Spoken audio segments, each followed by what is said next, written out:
I'll come back to Mr. Giovanna's remarks this morning, in which he noted that there was this notion at the end of the Cold War, perhaps, that there would be this end of history, and that we're realizing, in fact, that that is not the case.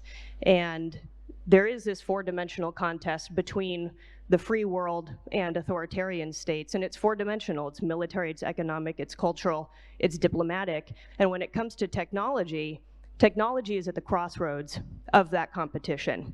And we believe at the Krach Institute that technology must advance freedom. And we'll either see AI, 5G, quantum, space, all of these emerging and critical technologies advance freedom and all of the values that we care about in the free world, or be weaponized by authoritarian states and used to suppress some of that freedom. And so we believe that technology must advance freedom, and it comes down to the very concept of this conference here, which is trust. And we know that trusted tech is needed in order to advance freedom. And by trust, we mean the principles that we all share.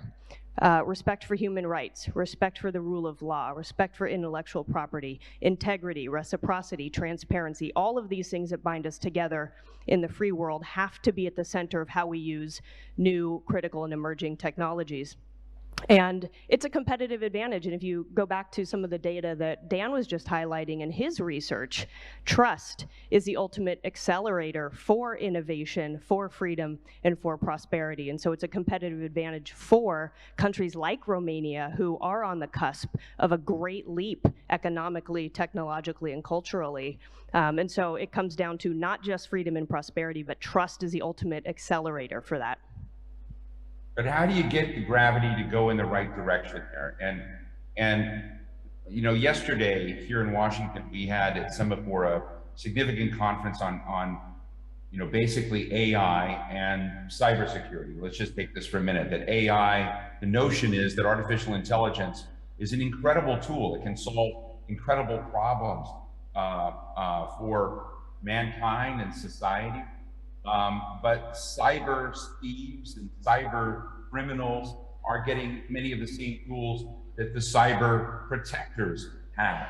And you just laid this out. And I guess the question I have, and one of the things that came up, is if China, in its network of relationships and financing and global development, has essentially a marketplace for its values and its technology, how, and I gotta say that the future of the global middle class is not in the transatlantic relationship. It's in Southeast Asia, it's in Africa, it's in other parts of the world. How do you get market power, economic power, and dynamism behind the values you're talking about? You just used the magic word, Steve, which is network. And I'll give you a case study for how this can be done and can continue to be done. So in 2020, when I was at the State Department working with our founder, Keith Krach, who's the Undersecretary of State for Economic Growth, we built this thing called the Clean Network. And it was a clean network to secure 5G and essentially make sure that Huawei did not become the dominant 5G provider of choice for all of our partners and allies across the world. And Deputy Secretary Giuda was a critical partner in doing that. And NATO came early on where we were able to create a network of networks to abide by a set of trust principles, the ones I just outlined before: reciprocity, transparency, security, to make sure that those were the principles that defined our 5G networks, so that Huawei didn't become the center of that. And it worked, and we brought public and private together. There were 60 countries, 200 telecommunications companies, 2/3 of global GDP were a part of the Clean Network.